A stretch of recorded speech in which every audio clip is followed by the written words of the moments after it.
ఒక్కసారి కొమ్మూరి గోల్డ్ కి కాల్ చేయండి. తాకట్లో ఉన్న మీ బంగారాన్ని విడిపించి మార్కెట్ ప్రైస్ కి వాళ్ళు కొనుక్కుని మిగతా డబ్బులు మీకు ఇచ్చేస్తారు. అందరికీ నమస్కారం. వెల్కమ్ టు మనం టీవీ. నేను మీ పవన్ బేసోడా. మనతో పాటు అనలిస్ట్ రవీంద్ర బాబు గారు ఉన్నారు. ఆయనతో మాట్లాడతాం. సార్ నమస్కారం. నమస్తే. వైసీపీ నేతలకు, వైసీపీ ప్రభుత్వంలో మంత్రులుగా పనిచేసినటువంటి కొంతమంది ముఖ్య నేతలకు ఇంకా అహంకారం తగ్గట్లేదా, లేదంటే వాళ్ళ మనుషుల్ని, వాళ్ళ బినామీల్ని కాపాడుకోవడం కోసం అధికారులను కూడా ధిక్కరిస్తారా? దీనికి సాక్ష్యమే నిన్న మాజీ మంత్రివర్యులు విడుదల రజనీ గారు సిఐ మీద దురుసు ప్రవర్తన.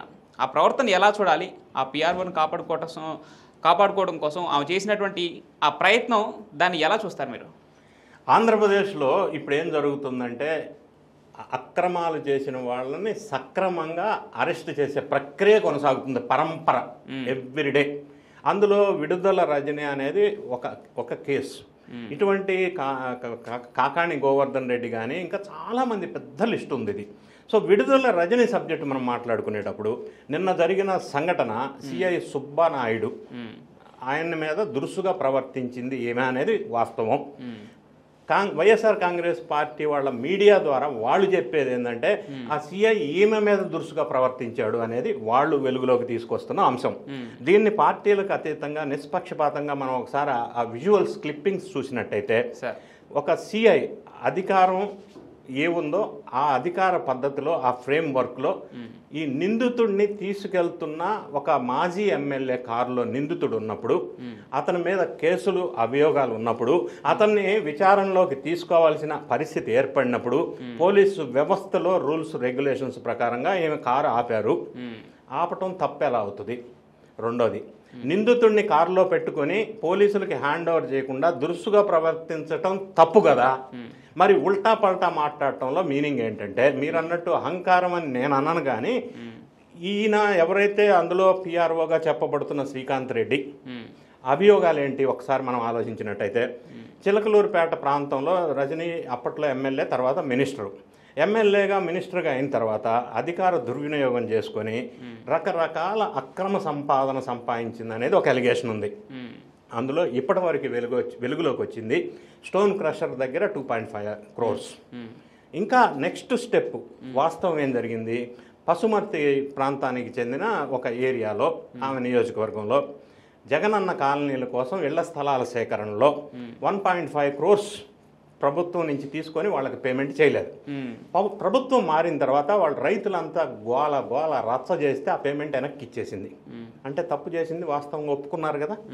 మూడో అంశం, దీంతో పాటుగా ఈమె వైద్య ఆరోగ్య శాఖ మంత్రిగా పనిచేసినప్పుడు రకరకాల ఎలిగేషన్స్ ఉన్నాయి. ఇప్పుడు నెక్స్ట్ రాబోయే రోజుల్లో నేను చెప్పేవన్నీ మళ్ళీ ఎఫ్ఐఆర్లు వచ్చే అవకాశం ఉంది. ఇప్పుడు అవి ప్రిలిమినరీ విచారణ స్థాయిలో ఉన్నాయి. అవి ముందు మీద మళ్ళీ కేసులు వస్తాయి. ఇప్పుడు ఆమె వైద్య ఆరోగ్య శాఖకి జనరల్గా బడ్జెట్లో ఎక్కువ బడ్జెట్ కేటాయించే శాఖల్లో ఇదొకటి. వీళ్ళు చేసిన అలిగేషన్ ఏంటంటే, మెడిసిన్స్ పర్చేజెస్లో ఎక్స్పైరీ డేట్కి దగ్గరగా వచ్చిన 6 నెలలు, 2 నెలలు, 3 నెలలు ఎక్స్పైరీ డేట్ ఉందన్నప్పుడు ఆ మెడిసిన్స్ డిస్పోజ్ చేయాల్సిన పరిస్థితి ఏర్పడుతుంది. దాని నుంచి కాపాడుకునేటప్పుడు వీళ్ళతో కుమ్మక్కాయి వాళ్ళ దగ్గర కమిషన్స్ తీసుకొని ఆ మెడిసిన్స్ పెద్ద ఎత్తున, భారీ ఎత్తున కొనుగోలు చేశారు.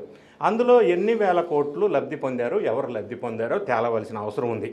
ఇక ఈ పిఆర్ఓని ఎందుకు ఆమె కాపాడుకోవాల్సి వస్తుంది అంటే, ఈయన మీద ఎలిగేషన్ కేసు ఏముందంటే, ఆ ఏరియాలో గవర్నమెంట్ స్కూల్స్ అన్నిట్లో కూడా పిల్లలకి చెక్కీలు, ఎగ్గు ఇవి తినడానికి మధ్యాహ్న భోజన పథకంలో ఇవన్నీ ఇస్తారు. సరే, వాటన్నిటి మీద యథావిధిగా గవర్నమెంట్ ఆఫీసెస్ మీద, స్కూల్స్ మీద వైఎస్ఆర్ కాంగ్రెస్ రంగులు, భూముల్లో రీసర్వే చేసి ఆ బౌండరీ రాళ్ల మీద జగనన్న ఫోటో పెట్టినట్టుగానే ఈ ఎగ్ మీద, చిక్కీల మీద కూడా జగనన్న ఫోటో పెట్టేశారు. పెట్టారు పాని. ఈ శ్రీకాంత్ అనే అతనికి ఈ మేడం రజనీ గారు ఏం చేశారంటే, ఆ గుడ్లు సప్లై కాంట్రాక్ట్ ఇచ్చేశారు. మనవాళ్లే కదా, ప్రభుత్వం మందే, ఇచ్చేశారు. ఇస్తే పర్వాలే, అంతవరకు ఓకే, యాక్సెప్ట్ చేయొచ్చాము. ఈయన ఏం చేశాడంటే, కుళ్ళిపోయినా, మగ్గిపోయినా, చెడిపోయినా గుడ్లు తీసుకొచ్చి పిల్లలకి సప్లై చేశాడు.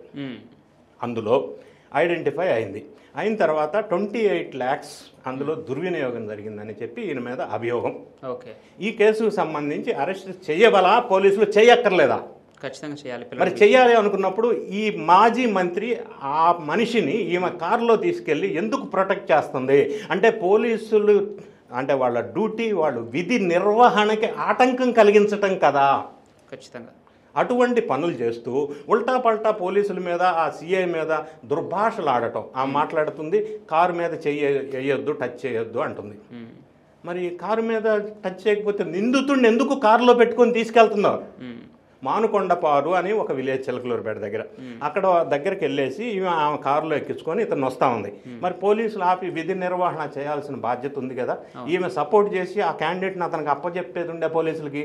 అంటే అప్పచెప్తే ఈమెకి సంబంధించిన మిగతా విషయాలు, అంటే అసలు విషయం నాకేం సంబంధం లేదు, అంత మేడంగా ఇచ్చేసానని చెప్పాడు అనుకో, ఆ భయంతో కూడిన ఆందోళన లేదు, ఆ మనిషిని ప్రొటెక్ట్ చేసుకోకపోతే కష్టం తిప్పలు ఈమెకి తప్పవు అన్న ఉద్దేశమా? ఈ కారణాల వల్ల పోలీసులు విధులకు ఆటంకం కలిగించింది ఈమె అని నేను అంటాను. ఓకే, ఇది అధికారుల మీద దురుసు ప్రవర్తన అనేది విడుదల రజనీ విషయంలో లేదంటే రోజా విషయంలో ఇవి మొదటిసారి కాదు. ఇంకా ఈ విడుదల రజనీ పైన ఇంకా ఎలాంటి అభియోగాలు ఉన్నాయి? అధికారుల మీద, అధికార యంత్రాంగం మీద వాళ్ళ డ్యూటీలు నిర్వహించకుండా అడ్డుకావటంతో పాటుగా, అధికార దుర్వినియోగం చేయటంతో పాటుగా, అక్రమాలకి పాల్పడటంతో పాటుగా ఈమె ప్రతి ఒక్క బిజినెస్ పర్సన్ దగ్గర, ప్రతి ఒక్క పెద్ద బిగ్ షాట్ దగ్గర డబ్బులు భారీ ఎత్తున వసూలు చేసింది ఒకటి. రెండోది, ఎక్కడ వసూలు చేసినా కూడా ఏ మాటకు ఆ మాట, ₹1,00,00,000 తక్కువ తీసుకోదు. అదొక అభియోగం ఉంది. ఫర్ ఎగ్జాంపుల్, రమేష్ నాయుడు ఒక అతను ఉన్నాడు. ఆయనకి అదే పదవి ఒకటి ఇప్పిస్తాను పార్టీలో అని చెప్పి 7.5 కోట్లు వసూలు చేసిందని ఆయన బోర్ను విలపిస్తూ ఉన్నాడు. తర్వాత గుంటూరులో ఒక హాస్పిటల్ యాజమాన్యం దగ్గర భారీగా డబ్బులు గుంజిందని వెలుగులోకి వస్తూ ఉంది. ఇట్లానే పదవులు పంపకాల్లో చాలామంది ఆశావాహుల దగ్గర డబ్బులు తీసుకుందని ఇప్పటి వరకు 12 మంది బహిర్గతంగా ప్రెస్ ముఖంగా వాళ్ళు స్టేట్మెంట్స్ ఇచ్చి వాపోయారు. ప్రభుత్వం మారింది కాబట్టి ఇప్పుడు వాళ్ళు బయటకు వచ్చి చెప్పగలుగుతున్నారు ధైర్యంతో, భరోసాతో. అదే పార్టీ కంటిన్యూ ఉంటే వాళ్ళు చెప్పడానికి భయపడి ఉండేవాళ్ళు కాదు. సో విడుదల రజని దురదృష్టవశాత్తు ఇప్పుడు పదవి లేదు, ఎమ్మెల్యేగా కూడా గెలవలేదు కాబట్టి ఇప్పుడు బాధితులంతా కూడా లైన్ పట్టి బయటకు వచ్చి ఒక్కొక్కరు ముందుకు చెప్తా ఉన్నారు. ఈ చెబుతున్న ప్రక్రియలో మనకు అర్థమవుతుంది ఏంటంటే, అందరి దగ్గర భారీగా డబ్బులు వసూలు చేయటం, అక్రమాలకు పాల్పడటం అనేది ఒకదాని తర్వాత ఒకటి వెలుగులోకి భారీగా వస్తున్నాయి. ఇందులో భాగంగానే ఆ అవినీతికి సహకరించిన వాళ్ళ మనుషుల్ని కాపాడుకునే ప్రయత్నంలో భాగంగానే నిన్న పోలీసులకి అడ్డుపడి రచ్చ చేసి పంచాయతీ చేసిన అంశం వెలుగులోకి వచ్చింది. ఇక్కడ విడుదల రజని శ్రీకృష్ణదేవరాయల పైన వ్యక్తిగతంగా కామెంట్స్ చేయడానికి కూడా వెనుక కొన్ని కారణాలు ఉన్నాయని తెలుస్తుంది. శ్రీకృష్ణదేవరాయలు పార్లమెంట్ సాక్షిగా మద్యం కుంభకోణం బయటపెట్టిన విషయం తెలిసిందే. అయితే ఈ మద్యం కుంభకోణంలో విడుదల రజనీ హస్తం కూడా ఉంది. విదేశాలకు డబ్బు పంపించిన దాంట్లో విడుదల రజనీ కూడా ఉందని, తన పేరు కూడా నెక్స్ట్ లిస్ట్లో రాబోతుందని తెలుస్తోంది. దీని వెనక ఏమైనా డీటెయిల్స్ ఏమైనా ఉన్నాయా? అంటే విడుదల రజనీకి శ్రీకృష్ణదేవరాయలకి మధ్య వచ్చిన రియల్ సంఘటన, శ్రీకృష్ణదేవరాయలు చెప్పిన విషయం ఏంటంటే, ఈ స్టోన్ క్రషర్ పంచాయతీ దగ్గర, ఈ ఇష్యూ దగ్గర ఈమె అంటే ప్రభుత్వం మారిన తర్వాత శ్రీకృష్ణదేవరాయలని ప్రాధేయపడింది, నాకు ఈ కేసు నుంచి విముక్తి కలిగించమని. ఆయన దానికి నిరాకరించాడు. స్టోన్ క్రషర్ సబ్జెక్ట్ మీద. సో ఈ విషయాన్ని నుంచి నన్ను బయట పడేయమని ప్రాధేయపడినప్పుడు ఆయన నిరాకరించాడు. దానివల్ల ఆయన మీద ఇటువంటి ఎలిగేషన్స్ చేస్తుంది అని చెప్పి శ్రీకృష్ణదేవరాయలు చెప్పారు. రెండోది, లిక్కర్ స్కామ్ కానీ ఇంకొక స్కామ్స్లో కూడా ఈమె ప్రమేయం చాలా వాటిల్లో ఇంకా ఉంది. ఆమె ప్రాధేయపడినప్పుడు శ్రీకృష్ణదేవరాయలు వైసీపీలోనే ఉన్నారు. లేదు, టీడీపీలో ఉన్నారు. అంటే నేను అనేది గవర్నమెంట్ మారిన తర్వాత.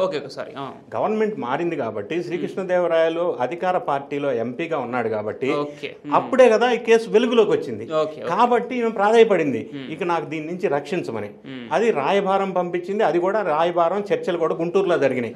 అది కూడా గుంటూరులో ఒక కార్పొరేటర్ ద్వారా జరిగినాయి. సో ఈయన ఎప్పుడైతే నిర్బంధంగా తిరస్కరించాడు ఆమె రిక్వెస్ట్ ని, ఆమె ఈయన మీద కక్ష పెట్టుకొని ఇటువంటి ఫాల్స్ బేస్లెస్ పర్సనల్ ఎలిగేషన్స్ చేస్తా ఉన్నది అనేది ఆయన స్పష్టంగా పత్రికా ముఖంగా స్టేట్మెంట్ ఇచ్చి క్లియర్ చేశారు.